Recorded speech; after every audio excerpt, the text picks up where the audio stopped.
Hi, I hope you're having an awesome summer. I wanted to pop on as I have had a few awesome conversations over the last couple of weeks with folks about our structure change.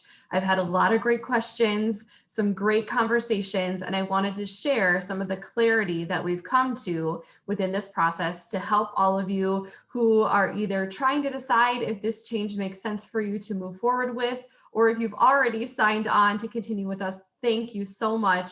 Here's a little bit more information as we get started.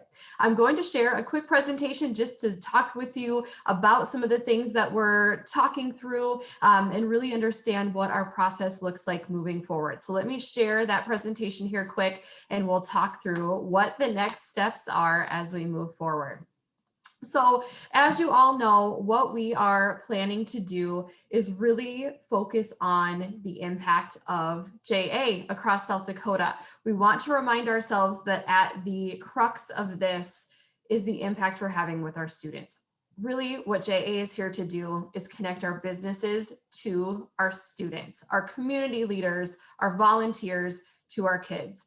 Help them understand that what they're learning in school is important. It helps them with their future, and having someone from the community, as you all know, coming in as a JA volunteer really helps them see what's possible for them in their life. So please keep that in mind as we talk through what these changes look like and what that means moving forward. Again, another reminder, although we have fun in the classroom playing the games and talking about our jobs and going through what these topics mean to us, they're making a real impact. So 85% of our alumni say that JA helped them achieve their goals. This is huge. Our education system does such a phenomenal job preparing our students to be successful. But when we can come in as volunteers with our curriculum and talk through some of these items, it really helps our students understand even further the lessons that are shared in school. They also have 82% of kids are improving their financial literacy. They're understanding how to budget. They know how to spend their money well. They know how to save and maybe avoid some of the mistakes that some of us have made as we've gone through life to be even more financially literate. And my favorite one, I have to say, given the workforce development topic in South Dakota and how we all need more help and more successful workers, we're grateful to be part of this. 51% of our alumni work in the same industry as their JA volunteer. You all know this. You can go in, talk about what you do, talk about your path, and the students understand and light up to understand what is happening in our communities, what jobs are available, and their knowledge they don't have to leave South Dakota to have a successful future. So as we think about all of that and the reasons that we're here and the reasons that we're impacting kids, that really has led to this next stage. And I know all of you have heard about this before, but just as a reminder, 27 area boards, it's gotten us this far. Before COVID, 55,000 kids were impacted, and that is an amazing feat that we hope to get back to in the next couple of years. But in order to do that, and with some of the things that we've learned across the state over this past 18 months of dealing with COVID and its after effects, moving to this new structure really will help us make it happen. We've worked with school districts. We're excited about what we're hearing from them about likely going back in person. Everyone's very cautiously optimistic that that will happen in the 21-22 school year. And because of some of the things that we're able to offer our districts because of this change, we know we will impact more kids and have more opportunity to connect with students, which again is why we're here. That's why we all put this time in and this effort in to show that our students are important to us and to show them what's possible. So just as a reminder, we're focusing on one JA of South Dakota rather than 27 communities, because when we all work together, we know we can do more things for our kids. This is again a snapshot of the 4 regions that we are planning, again moving from 27 areas to 4 regions. As we've discussed before, what this has really done for us is allowed us to do some shifting within the organization to focus more on student impact and really take less out of our administrative bucket. So we're grateful for all of you for understanding that and really realizing how this can impact more kids. As we worked through this process, you'll see here we did focus on market share. Sioux Falls and Harrisburg is at 94%. We hope to continue that, and there might even be some growth opportunities there. The other 3 regions, there's a lot of opportunity, whether it's working with additional students in our current school districts, which we know there's a lot of interest to do that, Or we've also heard from some of you that there are other communities that maybe are your next door neighbors or areas across the state that we haven't impacted yet that might like to get started, and having some of these changes in place will allow them to kind of come into the JA organization faster and allow us to work with their students with a little less lead time that we would have had given our past structure. So looking at these 4 regions, you can see where you fall within that structure and how much opportunity we have given the market share that your area currently has. So the calls that I'm getting are, what does this mean for me? I've been a board member for a long time. What does this mean? Do you still need me? Is this something that I still need to be part of? What does this mean? So we wanted to really just lay it out, and that's what the next few minutes will look like. We are asking all of our current area board members, if you're watching this, we're asking you to help transition to what we're calling regional champions, because we still need those connections to the local communities. We still want some help and some local faces for special events, volunteer recruitment, connecting us to new opportunities and new communities and new partners to help us grow the reach across South Dakota. Your local leadership continues to be just as important as it ever was.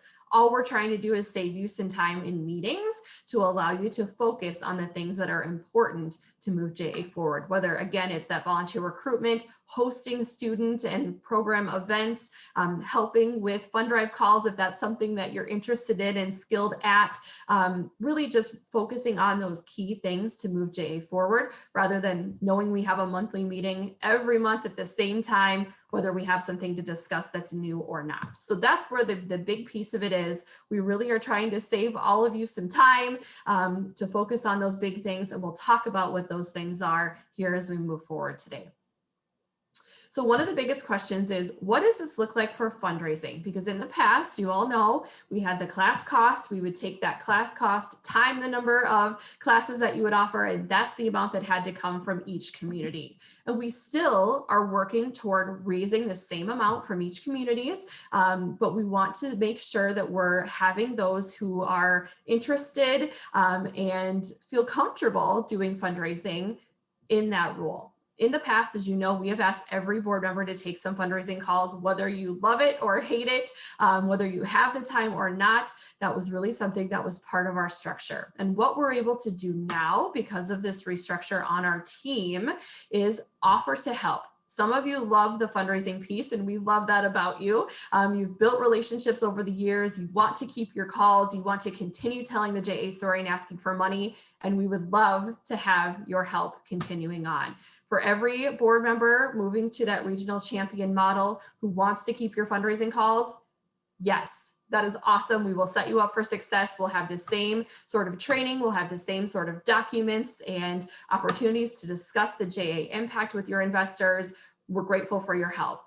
If some of you are out there who hate fundraising and you just don't ever get to it, it's something that sits in a folder on the corner of your desk, and it's that lurking thing on your to-do list that just doesn't happen because it's not something that brings you joy, we're now able to help more than we've been able to help before. So please let us know. I know many of you have done that in working with Janice. If that's something that's not your skill set, we are now more equipped to help with that than ever before. But please know, if it's something you're interested in, we'd love for you to keep that relationship going between yourself and the investors, and we'll be here to help facilitate that in however we can. The other piece that's been a question is how this all works now that every area is combining dollars into the same account on our financials. So we find it very important that we know what is coming from each community so that we know everybody's holding up their end of the bargain, continuing to raise the dollars that are necessary to fund JA in each community. But on our end, it's not in 27 different charts. It's in one place for us, and it makes it much, much easier for us to capitalize on the combination of those dollars and, again, reduce some administrative overhead in making sure everything is coded correctly in those 27 accounts. But what you'll see here, we will know exactly what's coming from each community because of how our database is set up. We can pull and know exactly which donors gave to which community so that we can go back and tell the story and say your dollars impacted students in your community. And let me tell you how. What we're really trying to do with this change in fundraising is be more strategic, more intentional in telling our story and not just asking for money once a year and then coming back the next year and doing the same thing. We are working on developing better stewardship processes, cultivating new investors in each community, and that's really where you will come in as well. If fundraising is something that you're not interested in, maybe you'd be interested in helping us say thank you, telling the story, and illustrating to these investors what their dollars are doing at work in your community. So please know that really it's an accounting change that's happening with the dollars that are raised. We will be able to tell that each community is keeping up their end of the bargain in terms of fundraising, and also be able to share with our investors, just as we always have, their dollars will continue to impact students in the community that they choose to impact. So please know that will always continue within this new model as we have it set up. So there will be some impacts on programs as well. We're very excited about this piece, especially as we start to talk with school districts about what happens this next year and moving forward as well. So one thing that changed through COVID, it was actually kind of a positive thing for us. We developed really strong relationships with our school districts because we had to decide last year, are we able to impact students? Can we come in virtually? Can we come in person? What program are we using? We had many, many conversations with them, and that's been a fun update for our team to have those relationships and have those really strategic conversations with the districts. What we've shared before is the plan moving forward as well, and our districts are excited about this. After we get through bringing everybody back in person as we anticipate this next school year, we'll be working with administration to develop a 3- and 5-year plan moving forward, because we do have so many new program opportunities. We have new things we can offer them, and with this change in how we're coding our dollars, we can offer programming a little less in terms of fundraising, we could do it a little less impactful to the community, because we're able to, again, combine our resources and work together to make sure that we can offer those classes. That also comes in with a change in how classes are charged from a JAUSA standpoint as well, to allow us to add more classes for less upfront dollars than we've had to do. What we've had questions on with this conversation is, a lot of times in the past, the area boards would discuss at our planning retreats what they wanted to do for the future. Did they want to add middle school? Are they looking to workforce development in high school? What are the things they think the community needs? And then we go to the school district. So we're really flipping that model based on feedback from the school districts and what other JAs are doing across the country, to work with the school district first to see what we can do best to impact their students, how JA can be the best partner, and really understand how we can work together to really maximize our resources that we have available and have the best impact for kids. Then we'll come back to those of you from your community and say, here's what the district is looking at the next 3 to 5 years. Do we think we can find the right volunteers? Can we find really strong people in these topics to explain these various concepts, especially at the middle school and high school level, that get a little more specific to a topic? And then we'll go forward and talk with the district and make sure that we can provide a quality program to them. But we will come back to the communities and chat with them about what the district is looking at to make sure that it's feasible. Then we'll work together, just like we always have, to secure volunteers that we need from the community. And we still need local help with kit distribution, volunteer training, hosting ethics. All of that stays the same. There's really no change in that piece of it at all from the programming standpoint. And that's where all of you come in. We still need that help and that local face to welcome our volunteers, make sure they have someone within the community that they can reach out to, and that it feels like a local program, because it will still remain that a local program. The other question that we've had as we move forward with this is, does this mean JA is cutting programming, or what's happening given that the fundraising structure is changing? And what we can say that right now, anything that was offered prior to COVID will only change at the school district's request, both in terms of growth and program reduction or changes. Within these conversations, we will go to them and say, you've offered these classes for the last 15 years. Does this make sense for you? Is there something else we can do that's more impactful? What will this look like? So please know that the JA office will not go to a district and ask them to cut or change programming. We will just offer what's now available because again, we have new things available given what has advanced the last 18 months and allow them to pick what is best for their students and for the community. So please know within programming, there's not a lot that's changing from the structure that we have right now, other than we have new things to offer. We're working with the districts to pick what they feel is best. And we still need your help to make sure that our volunteers have a local face and someone within the community that they can count on to ask questions and have ideas to share.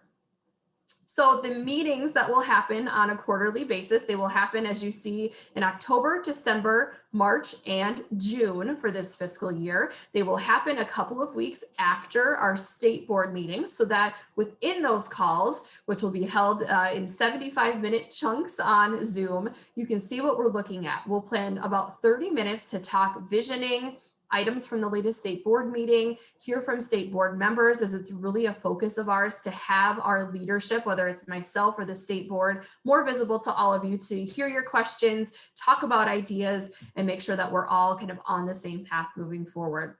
Then we'll have about 15 minutes to talk about the next few months, things that we're working on, things that all of you can help us to move JA forward, whether again, it's a deadline for volunteer recruitment or training or ethics, or a special event that you might have, or to help launch fund drive for the next year. So we'll talk about the next few months between meetings and things that can be assisted with by all of you in your efforts in your community. Then part of this meeting will be a breakout. So we will have breakout rooms within Zoom for each community to work on their own items, whether it's brainstorming, talking about local plans to reach the goals and the timelines that we'll have just set within that larger group, and talk about follow-up meetings. One of the questions is, if we don't have JA staff part of all of our board meetings anymore, how do we coordinate them and who is the leader and how do we make this happen?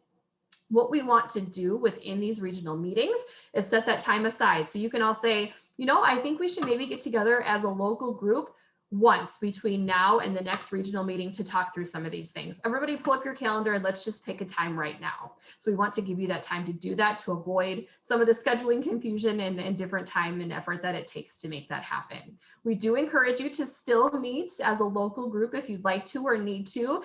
We've had some groups say, we can still meet for happy hour, right? Absolutely, you can. We want you to still have that feeling of community, that feeling of that local side of things that you've always had, but we won't be there to coordinate it. We won't really attend. We can help you with any documents or any information you need to have a robust conversation. But again, we're really working on this regional structure to help maximize our efforts rather than in administration, but in the activities that move us forward. And in our case, it's fundraising and volunteer recruitment and engagement as well. So that's what it looks like for the regional meetings.